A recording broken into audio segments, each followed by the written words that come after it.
Welcome to the Home Business Podcast with Richard Captain Henderson, publisher of Home Business Magazine, and Sherilyn Colleen, managing editor. This how-to show helps you successfully operate your home-based business.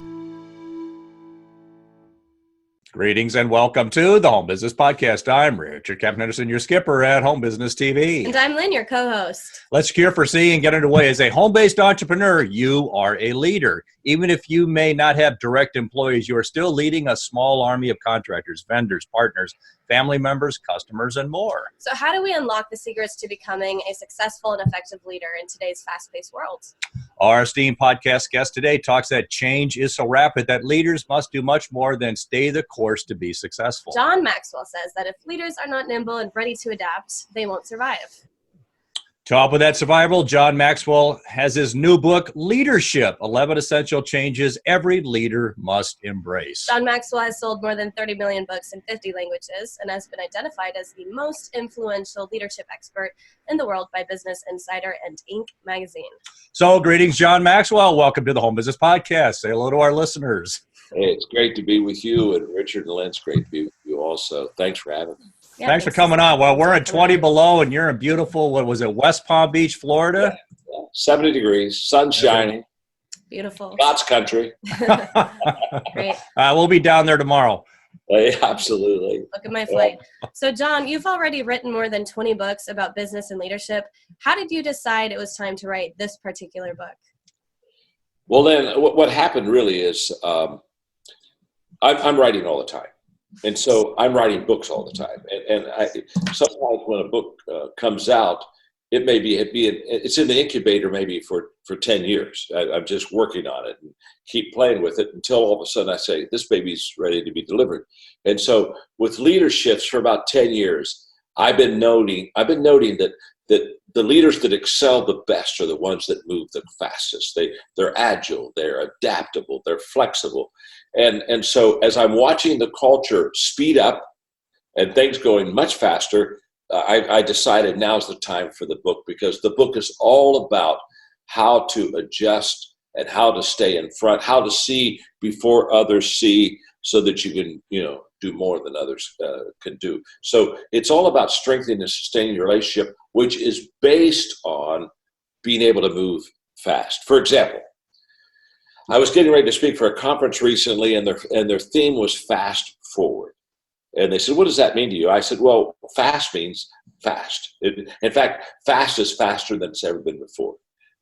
It's never going to slow down. Once in a while, somebody said, well, I can hardly wait for things to slow down so I can just, and I'm saying, you're going to die. The only way I know how to slow down is to be dead. So fast is faster, but forward is shorter. When I started off as a leader 45 years ago, you had a 10-year growth plan or a business plan. You had a 5-year mid-range plan, and 2 years was a short-range plan. Well, today, 2 years is a long-range plan. So forward is getting shorter all the time, and faster is speeding up all the time. And so leader shifts is all about how to thrive in this very fast-forward culture. And I tell people all the time, I love sports, so I use sports analogies sometimes. Mm-hmm. Baseball is the same game, but every game isn't the same. Mm-hmm. And people don't understand that. They think, oh, it's baseball, and so therefore it's I do the same thing every day. No, you don't. No. It's same rules, same field, but the game determines how you play it. And Babe Ruth said yesterday's home run won't win today's game. And leader shifting is all about stop relying on what you did yesterday to be successful in your business today. If you're going to be successful in your business today, you can't go on what you hit yesterday as far as a home run or a strikeout, a failure. It can't either one. You've got to be in today's game, and it's the same game, but it isn't played the same every day. Well, I like that new word. I like new words like that, leader shifting. So can you better define what you mean with leader shifting? I think that has a lot of impact. Well, it means that you change, that you shift. In other words, a leader has a path in which he or she runs on, but that doesn't mean that path is always the way to run. And I tell people it's good to have a plan, but it's even better to have a plan B and a plan C. because as you move, things unfold. We don't see everything on the front end. Vision is more clear as we get closer to it. Mm-hmm. And so in the beginning, we have this vision, but it's set on idealism. It's set on what we think. It's set on assumptions. And Richard, as you know, assumptions is the mother of all mess ups. And the moment that I assume something's going to happen, I'm already preparing to be blindsided. And so I say, don't assume anything. The only thing you assume is that what you assume isn't true, and that there's going to be shifts and there are going to be changes, and you got to be agile and you got to be flexible and you got to be able to, on a dime, stop and turn, adjust.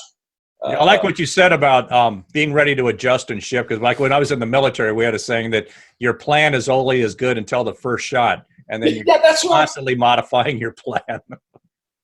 That's exactly what, after the first shot, you say, oops, this wasn't what I thought. And now the ability to shift, because here's what happens. When I started off as a leader, they were talking about the fact that leaders saw more than others saw. They talked about vision. Mm-hmm. Now, think about it. Today, more has been replaced with before. And the successful leaders today, they see before others see. And when you see before others see, you have a huge advantage. And leadershiping is all about seeing things before others see. So I talk about 11 shifts that I made as a leader, that if they know they're coming as a leader, they're ready to make those shifts a lot quicker. I wish somebody, when I was a young leader, when I was your age, Len, I wish somebody would have had a leader shifts book for me to kind of take off and have for direction, but I didn't have it. So this is a kind of a book that says, okay, this is your map, but I want you to know, as you start going down on this map, it's going to change on you a little bit, but I'm going to be with you, and I'm going to show you. Kind of one of the key points you're saying is things change so rapidly now. The impetus for a leader today is to see that coming and get out ahead of it and guide his team. Whereas before it might have been seeing the big picture. Now it's seeing that change coming or how you need to shift and leading your team in that direction. Absolutely. And let me illustrate. I was with Gail Devers, who is the great track star, Olympic track star, most highly decorated, I think, Olympian in female track history. Okay, for the United States. We were having dinner one night, and we were having a wonderful time. And I said to her, Gail, I think I could beat you in a 100-yard race. Mm-hmm. And she looked at me with disbelief. So what do you mean? I said, well, I think if you and I ran a 100-yard race, I said, I think I could win. And she was with her husband, and she looked at him, and she looked at me, and she looked at my body, and she was disgusted. And she said, she no way can you win a 100-yard race. And so she's ready to leave the restaurant, take her heels off, go out front, and we're going to run a block. I got it. Those competitive juices are going. So I got it right on that edge where I want her. I said, now, Gail, let me explain something. I believe I could win a 100-yard race with you if I had an 80-yard head start. And she started laughing. She said, well, of course. And then I said, it isn't the fastest person that wins the race. It's the one that starts first. Mm-hmm. And let me tell you something. That's what leadership team is all about. It's helping the reader get started a little quicker than someone else, which gives them a huge edge in the business world. Yeah, even if you can get to the 20-yard line, that might give you an edge. Yeah. Well, what's funny, Richard, is I thought about the 80 yards throughout the dinner because I wanted to tell her this, and I really wanted to make it 70. I did. I wanted to 70, but I wasn't sure that I could do it. You could do it. Yeah, she might be able to win on it. But I said on 80, this slow, fat body can get across there before she gets there. So I set myself up, obviously, for the win. But the key is, it's not speed. Who got started first? Well, I'll tell you who gets started first. The one who sees before others see. Mm-hmm. And the leaderships that I talk about 11 of them. Leaders are going to go through them. I'm just kind of saying, you're going to come here to this fork in the road. I want you to know it. I want you to be able to shift really quickly so that you can keep going. And that's kind of what it's for. Mm-hmm. So the core of your book focuses on 11 major leader shifts. One of the shifts is the improvement shift, shifting from team uniformity to team diversity. Now, what are positive effects of bringing diversity to a business? Well, when I started off, I wanted everybody to think like me, look like me, act like me, and be like me. And then all of a sudden I realized we don't need any more of me. What we need is some people with different perspectives, different backgrounds, different knowledge, different experiences in their life. And what I determined was that in this shift, I needed people not to compete with me. I needed people to complete me. And diversity allows you to be a complete person. In other words, there's no leader that has all the tools, the resources, the experience, the gifts. And a team of leaders, if they are diverse, if they're different, same values, by the way, same values, same team, but very diverse in their perspectives and their thinking, that then all of a sudden, everybody helps everybody. So the way you can always tell that you have a good, diverse team is I walk into the room with an idea, and I share that idea with them. When I'm with a good, diverse team, they always make the idea better. Every time. Yeah, I like what you're saying, because it triggers a memory to me that it used to be like you had your team competing with each other. And it was like, I saw that in the military, is throw everybody out and have them compete. But you're saying, to really leverage the value of diversity, you've got to have people working together so that they complete your organization by competing with each other. Absolutely. So Richard and Lynn, if you're on my team, the first thing we do is we begin to say, now, Lynn, you have this strength better than I do, or better than Richard. And Richard, this is kind of, you're better in this area than Lynn and I. And we kind of begin to understand one another. And so when we're working on something creative, we jump in, and every person's valued because every person has value. And the key to diversity is valuing people that are different than you. And the moment that they feel valued, there's not a greater compliment than to ask somebody their opinion. Well, when you ask somebody their opinion and they're diverse from you, they're going to give you something. They're going to show you something you didn't see, because we all have our blind spots. And so this going from uniformity to diversity, Lynn, this leadership is huge, because if I determine that everybody has to be like me, if I'm an insecure leader, if I determine everybody's going to be like me, I'm going to miss a whole bunch of my potential, because all I'm going to get are thoughts that would be my thoughts. And that's not going to get me to where I want to go. Yeah, that echo chamber. Well, let's talk about one of those key groups that brings diversity, which is interacting with millennials. What are ways that leaders can create a collaborative environment between older generations and millennials? Well, first of all, I'm asked that question constantly, Richard, when I do companies, I'm speaking. When we do Q&A, that's the number one question right now. And the question is always asked, they'll raise their hand and say, okay, here's the way they say, how do we deal with millennials? and immediately I know they've got an attitude issue. Okay, how are we going to deal with it? They think differently, they don't come to work on time, and they got this whole list of what they don't like about millennials. And my first thing is I tell them, you got to change your attitude. Mm-hmm. First of all, millennials are going to be a majority in the workplace in just 3 years from now, whether you like it or not. So let's start right there. It's a fact. And Max Capri said the first responsibility of a leader is to define reality. And so I'm helping everybody define reality. The millennial people are here. So instead of how do we deal with them, let's get a little softer. Let's get a little open, and let's ask ourselves the question: how can I connect with them? Because if I want to connect with you instead of correct you, there's a whole different value I place on this relationship. And so I say, go to common ground, because there's a lot of things that you all have in common, and go to where they are, not to where you are, and begin to start with valuing them. Because the moment they feel valued, now all of a sudden they're inclusive and they're included. Angela Arntz, who for years was the CEO of Burberry, a friend of mine, she's now with Apple. But when Angela became the CEO of Burberry, the business was going down, and the reason is because their clothes were not connecting with younger generations. And the first thing she did is she took our board of members that were 50 and 60 years old, and she kicked them off the board and made them advisory, and she went after 20 and 30-year-old kids. And she said, you're the board. These guys are going to advise you, but you're the board, because you know where the kids are. You have thoughts and ideas that we need to hear from you if we're going to get back and connect with them. And she turned Burberry around. She turned it around because instead of dealing with millennials, she connected with them, and they connected with her, and they helped her really build that business. So it sounds like coming in with an attitude of dealing, that immediately shows you kind of have a negative attitude about the whole thing. And you move that all to connecting, and through connecting is where you found common ground. No question. No question. And every time you get on connecting common ground, you're going to find similarities. And when you find similarities, that's what you build. That's what you build off of. Right. Now, John, we're all about fast, but you also emphasize making small improvements over time that grow you as a business owner. If there was one change someone could start making today, what would that be? Well, okay. If I were to sit down with you over a cup of coffee, Lynn, and you said, John, how do I upgrade my life? I would say become intentional in your living. Become intentional in your life. You see, most people, they don't lead their life. They're not intentional. Most people accept their life.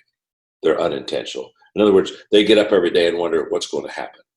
And I would say to you that, the most overrated phrase in the English language is good intentions. Well, they've got good intentions. Mm-hmm. Well, intentional living is taking good intentions and turning them into good actions. And intentional living is that bridge that takes you from I haven't done it yet to I'm doing it. Because you've got to become activistic, and leadership is all about the fact that you're making these shifts and changes to get active so that you can get the results you want. Yeah, I hear the term, do I think about this, intend the future to then kind of guide you where you want to go and just get away from drifting day to day. Absolutely. Any thoughts about that? Yeah, I can. It's a very good term. And what they're really saying is get out in front of your life. Here's what you do. You give your best effort today. So you have these twin functions. I'm giving my best shot today because today matters. So I'm giving my best effort. And by the way, you've got to do it today because you can't make up tomorrow what you lost today. My mentor, John Wooden, used to tell people, he was a great coach at UCLA basketball. He used to tell his players if they weren't practicing hard in practice, he'd call them by name and say, look, I know you're tired, and my girlfriend broke up with me. I didn't do good on tests. I didn't want to give me 60%. He said, I know what you're thinking. You're thinking that tomorrow you'll make up for it and you'll do 140%. Mm-hmm. He said, you can't do 140%. All you can do is 100. Nobody can ever do more than 100%. So whatever you don't give today, you leave on the table, you never get back. And so what I would tell people is be very intentional today to give it your best effort. But while you're being intentional today, look out into the future and see before others see of what's going to happen. So I'm intentional to give my best effort today, but I'm also looking forward to make sure I'm making the changes or the shifts I need to make to meet tomorrow effectively. Let's a little bit about that goal. You talk, most of us have a list of goals we're trying to accomplish and changes that we want to make. John, when you talk about the personal development shift, you note that growth is what actually helped you to become a better leader. What are some ways that we can accomplish growth over goals?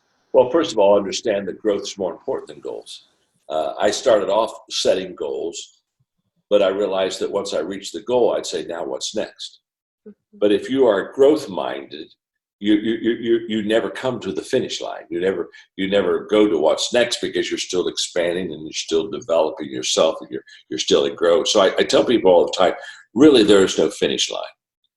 And when I was 27, Earl Nightingale, I heard him say that if you'll spend 1 hour a day, every day for 5 years, you'll become an expert on the subject. Well, I was interested in leadership at that time. So I said, I'm going to do that. I'm going to spend an hour a day for 5 years on leadership so that in 5 years I become an expert. So I started this goal journey, and every day I'd say, well, I'm getting closer. How long will it take? Well, it'll take 4.5 years, 4 years, 3.5. I'm in a countdown. I think I'm Cape Canaveral, because I got this goal out here. But something interesting happened about halfway in this journey.